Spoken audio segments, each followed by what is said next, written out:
my friends from the Good Liars are going to be here at any moment. Jason Hey, Shelton right there. say my name and I shall appear. You shall appear. And where's Davram? Is he coming? Is he? He should be. He's just a bit tardy. Where is he? Yeah. Where is that guy? I'm not sure. We'll bring him in a second. But good to see you. And, Jason, I reached out to you because I saw one of your greatest hits on Instagram, and on this conversation about free speech. I thought it was important because, and on hate speech, I mean, Pam Bondi and Trump, and, they just make up what they think hate speech is. But you have actually confronted politicians on their forms of hate speech. And it sounds as though you've talked to a lot of MAGA supporters over the years who are just fine with hate speech as long as it's coming from Donald Trump. But I mean, what do you think about this free speech debate that has cropped up since Charlie Kirk lost his life last week? I think it's interesting, and I again, like what JD Vance was saying yesterday on Charlie Kirk's show. And first off, like what happened to Charlie Kirk was a tragedy, and it shouldn't be happening in the country. Like we should be able to exchange ideas.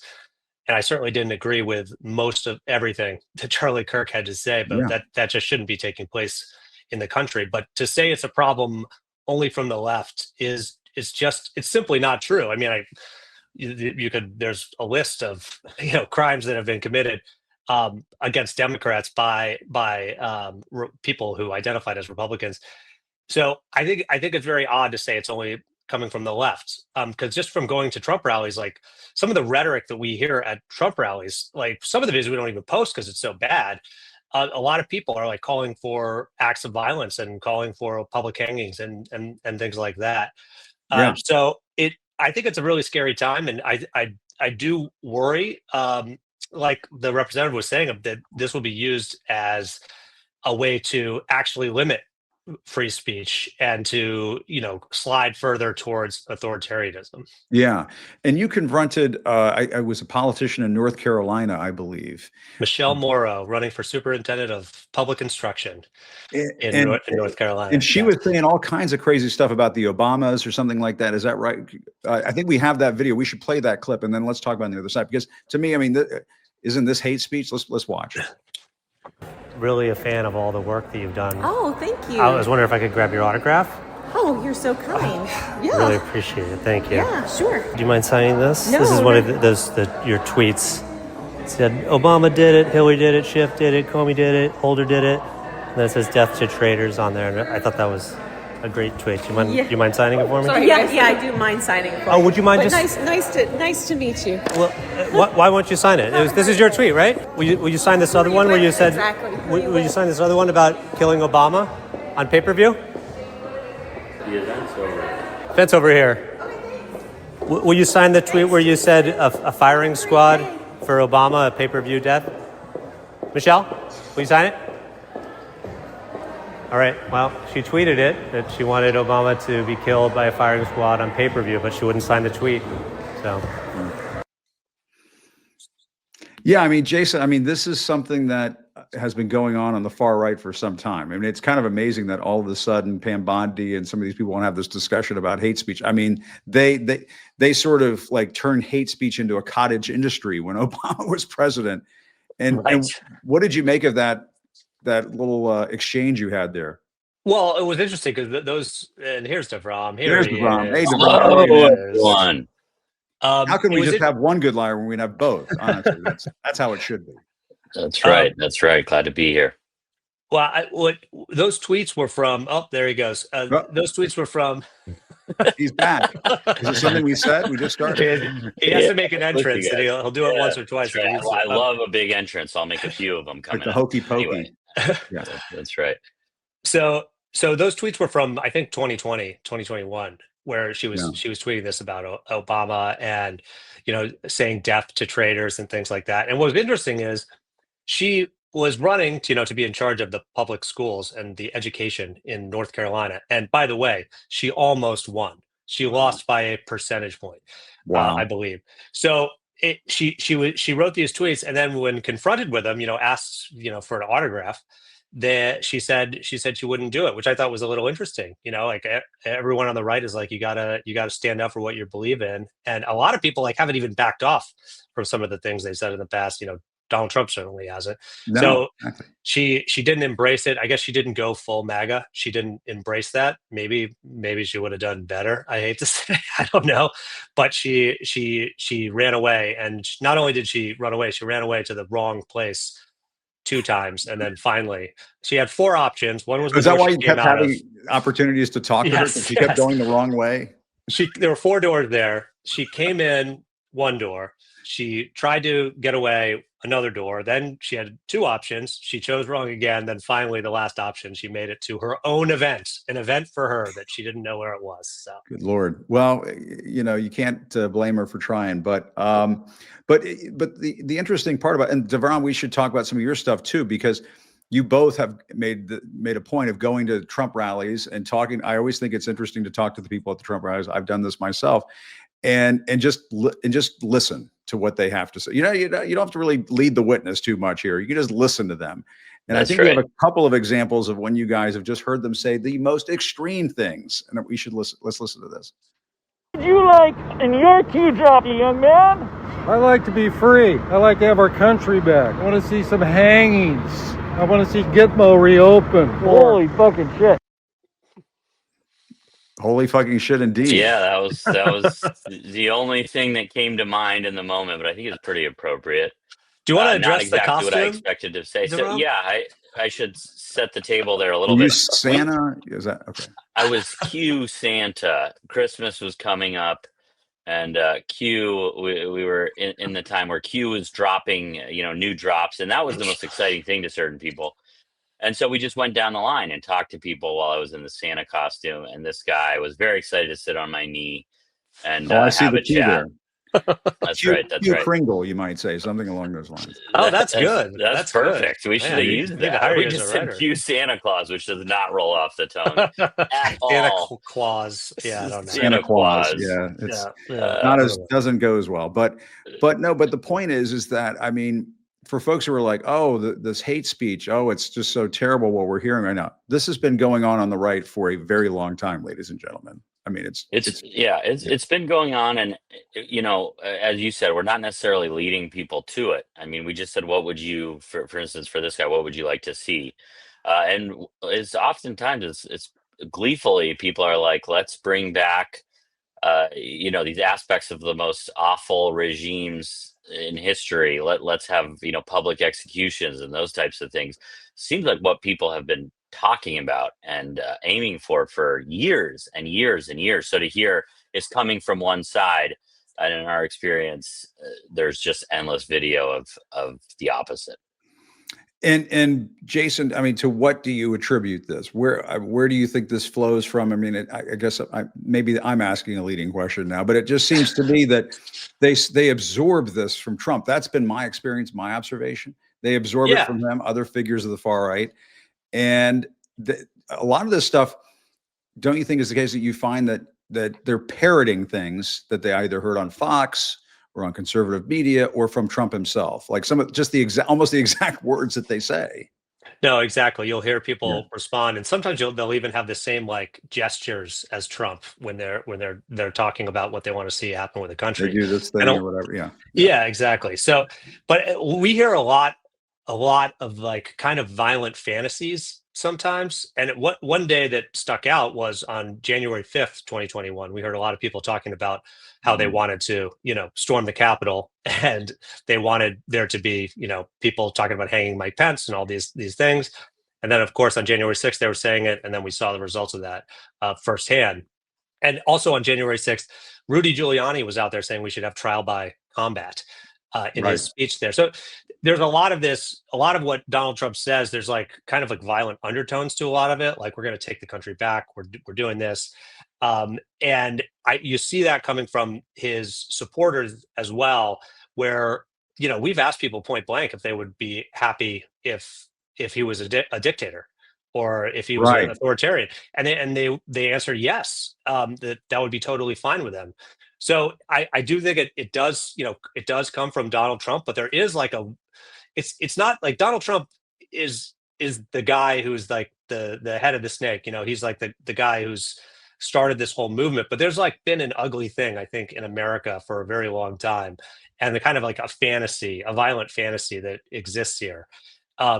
And yes, he Donald used to Trump do a this is a poem problem. called The Snake. I mean, I remember he the head of the snake. He used to do the poem The Snake, or whatever that thing is. Wait, what is it? You got to tell What me what is this it? is. Yeah, Have you guys ever heard this new. before? No, When he goes no. out on the campaign trail, he tells the story about the snake, and it's about this woman who takes in the snake, and the snake bites the woman, and he says, "You knew I was a snake the day you took me in." You can just go and go on YouTube and just have a ball. He's told this parable or look whatever that you up. want to call it. It's like a MAGA limerick or something, and he's done it like It a sounds million like a little times. bit of a senior moment he has, and he goes back and he retells the story. This was the weave before the weave. Oh, the weave Got before it. the weave. Okay. This was the All weave right. before the weave.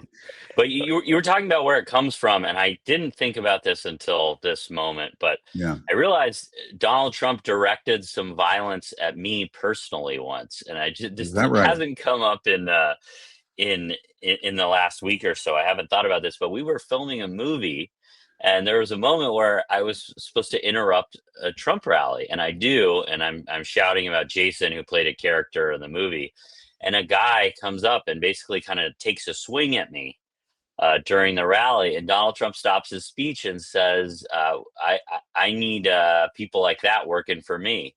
That's And the it got kind of the- guy That's I the want kind of working for me, for me, yeah. folks. And so the crowd went nuts, and so that was at a time where we were doing some of these bigger stunts, and that was just a kind of a weird, eerie kind of thing that he was able to kind of direct the mob in that moment. So none of it's new, and we kind of know in large part where it's coming from.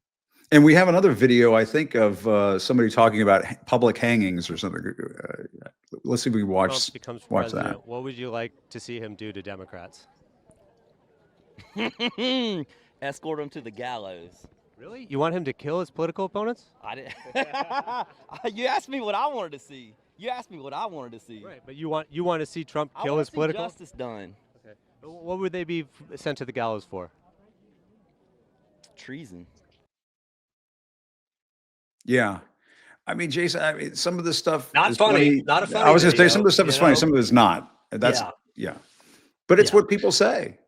Yeah, and it was that was, I think, last March or April in North Carolina, and we do hear like that's not an anomaly. Like I think at least once at a rally, you'll hear somebody say they either want to see all Democrats arrested because they believe some of these QAnon theories, or just because they hate Democrats and they hate liberals. They want to see these public hangings and have people sent to the gallows. So that one like shocked me, mostly because of the laugh afterwards, being like, "No, it's funny. I mean, this is what I want to see."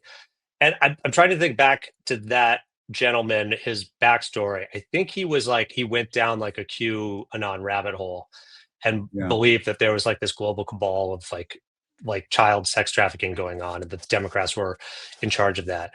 So I guess if you have like they're some of these people that they're not living in reality, they believe these things are happening, that they're just simply not happening, that maybe they're gonna feel justified in some violent actions. So Well, I mean, and speaking of QAnon and this whole belief of a child sex trafficking ring. Oh, by the way, there's Jeffrey Epstein, and this has been a source of great interest here in Washington for several weeks now. And you guys have been making a point of this as well. I believe you have. We have some. I think one picture of you guys hanging. There it is. Is that Trump Tower in New York? Yes. Yes. There's you the can tell alleged. by the beautiful alleged marble and the fake gold everywhere. Definitely Trump Tower in New York City. It's the classiest building in the world. There's so much fake gold, and there's nothing classier than fake gold all over the place. So if people are wondering why the Oval Office looks the way it does, you really should walk into Trump Tower and check that out. It will be very disturbing. But you guys were making a point. I mean, you're hanging the alleged tawdry letter that Trump sent to Jeffrey Epstein, although, I mean, come on, give me a break. But I mean, it is rather extraordinary, is it, Deram, that they made all of this hay out of the Epstein files, released the Epstein files, Clinton's in there, and all these Democrats are in there. So, and Trump won't release the Epstein files. It seems like because he's in them. That's right. That sure is what it seemed like, and it feels like they spent months and years creating this. And so I think myself and a lot of people had no other choice but to believe that if he were elected, this would certainly be part of it. And certainly people who were following him for the last several years would have believed that he would have released these files because he said he would, and it became a huge part of the campaign. So they created this moment, and this they had to know this was going to happen, and they had to know they were going to be covering it up. And individuals, and the information we have again is limited. Exactly. Yeah. There you go. And there's Kash Patel being asked about it and right. having a terrible answer for it. But I mean, Jason, you know, it's you can't make up this kind of stuff. I mean, this is like just ridiculous hypocrisy on the part of Trump and Kash Patel and others. We still have the guy. There they are. Yeah. Your thoughts on all this? Well, first of all, Kash Patel, he is so nervous. He looks so nervous at these things. He always looks like he's like in over his head, like he's like a used car salesman who like hasn't made a sale, and like that guy from The Simpsons. I don't forget his name. But he's like, oh, I'm nervous. Oh, I gotta get this right. I keep messing up. Glenn needs a sale. I can't. Maybe that's not his name. But he looks so nervous in those situations. But also, it's like this is a thing where I agree with a lot of Trump supporters.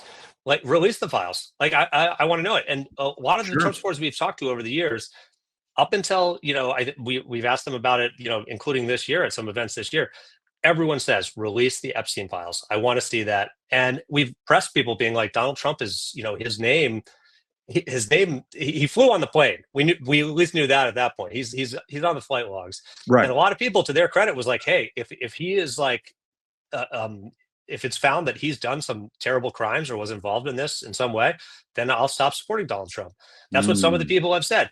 So I agree with them. I hope they release it. And I do think it's like, if nothing else, very, very suspicious that Donald Trump is saying that this is a Democratic hoax when this is something that his supporters care very, very deeply about. And I don't think it's going to win him any points with them. And even if he's not like, if he's not linked to it, and it just turns out there's like, you know, big donors that are like, you can't let this get out there. Still, that is a big, big story. That is a big, big scandal if that is the case. So hopefully they come out in some way. But I don't know. Maybe when the victims release their list or something like that, we'll have some sort of answers. Yeah, I mean, he's doing everything in his power to not release them. I mean, it's the exact opposite of what they promised to their own supporters in the run up to all this. And I got to ask you, Devon, has anybody caught on to you guys yet? Has anybody said, on in general? Your videos get hundreds of thousands. I was looking at this today. Your videos get hundreds of thousands of reposts. So I would think by now, or is it just that because we are in two different worlds or multiple different universes now, that people just aren't even aware of what you guys do? And so when you show up at these Trump events and so on, they're just still not at all onto the game here. Well, I think what you're saying, that's 90% of it. We're kind of in two different, social media bubbles. And so I don't think the people who are waiting in line at these rallies have watched many of our videos, but I would say it does happen. And the strange thing that happens at that moment is most of those people are very excited and they want to talk to us or take a picture with us or something, which is surprising. Okay. And we've talked to people about that. And at first it used to be encouraging to me. I was like, well, maybe there is some sort of shared reality or at least some sense of humor about this or some self-awareness. But talking with people about this, someone made a great point, and they just said, it's just that you're on their phones. They've seen you, and they feel like you're, famous in their social media feeds, and kind of that's what got us into all this. Donald Trump being a famous person that they feel like they can follow and latch on to. So in the end of the day, maybe not as encouraging as we'd hoped, but certainly people do recognize us, and we're able to just kind of move on and talk to someone else. Yeah, Jason, people do like to be interviewed. I mean, that is something that I have found. There's some people who definitely don't want to do it. They're shy, Yeah, whatever. definitely. They're wanted, perhaps, but most people want to do it, and it Yeah. does help. Yeah, and also it's like at a Trump rally, you are around so many like-minded people, and you're kind of like getting a little drunk on the energy of so many people doing the same chants, saying your shirt's funny, Yeah. saying you've got a great hat when you've got a MAG hat on, So you're like you're kind of feeling you're feeling a little high on that, and you're going in there. You want to share your opinion. You want to say these catchphrases because it's like pro wrestling. You want to get out there and you want to say your catchphrases. You want to say build the wall. You want to say, I don't know what the new ones are. Lock them up. The media is the enemy of the people. I don't know. Yep. I don't know. Maybe it's going to be let's Release the files. I think is release the files. I think that's what they're chanting now. That would be a great thing. That would be a great chant to get started. Actually, DeVron, let's write that down. Yeah. Next time we go out, Notes being taken now. Notes being taken. You need to go with the bullhorn. Release the files. Release the files. We will give you no credit for that. That was no our credit. idea, not your idea. Yes. Okay. Good. Q Kringle, I want credit for. But, okay, you got that one. You got that one. All right, we'll have to dig that. We'll have to dig that bit back out. Although the mask was stolen at a later stunt. So what I appreciate is the craftsmanship you put into the mask. If we could, I don't know if we can show that again. Well, we should give it a shout out to Michaels. We went there. We bought various different cues. We thought that cue was a little bit playful. And the mask was a baby mask. The mask was like a giant baby mask that we spray painted black. Like we did this all in the middle of COVID. It's just lovely. See, that's a fun. You can see the baby eyes in there. You see, like those are baby. Yeah. Very odd. It's a little disturbing, to be honest. But we lost that at a. DeVron was wearing that at a Michael Flynn event. Yeah. So, we will see that mask in our dreams tonight. Unfortunately. Yes, unfortunately, yeah. Well, guys, as I've said before, you're doing the Lord's work, and keep doing it. Thanks so much, and keep those videos coming. When I saw the one, Jason, with you and Michelle Burrow, whatever her name is, the other day, I thought that was a fresh one, but you were like, no, that's one of the greatest hits, and it is. I wanted to give you an FYI beforehand. I didn't want you to, but it lead makes your a viewers great astray. point. These goddamn politicians, they should be forced to sign these tweets when they put out that kind of crazy shit. I mean, honestly, it's a great point. So, and I'm sure it was DeVron's idea. It wasn't your idea, but thank you. Appreciate that. I didn't want to be the one to have to say it. Great stuff, guys. Thanks again. All right. Thank you. Good to see you. The Good Liars. You might say they're great. They're great at it. And they're just doing incredible work out there. And I don't know what anybody else thinks. I do consider that to be a form of journalism. They are going out and they are asking these politicians, many of them on the right, obviously, to sign their names to the bile and vitriol and horseshit that they put out there. I mean, there's a part of me that wants to get them press passes over at the White House and just to see what Trump does, because I can almost guarantee you he has no idea who they are, and it hasn't been brought to their attention. Although maybe Caroline Leavitt has probably seen it just to be ready for that. But I want to thank Jason and DeVron from The Good Liars. I hope people got the point of all of that. The people who are accusing others of hate speech right now, they have been peddling it for years, folks. Don't fall for this bullshit. Don't fall for it. In the meantime, thanks everybody for watching. And Duke's speech is protected too, by the way. Duke's right to free speech is definitely protected. I will definitely protect that. But in the meantime, still reporting from Washington, I'm Jim Acosta.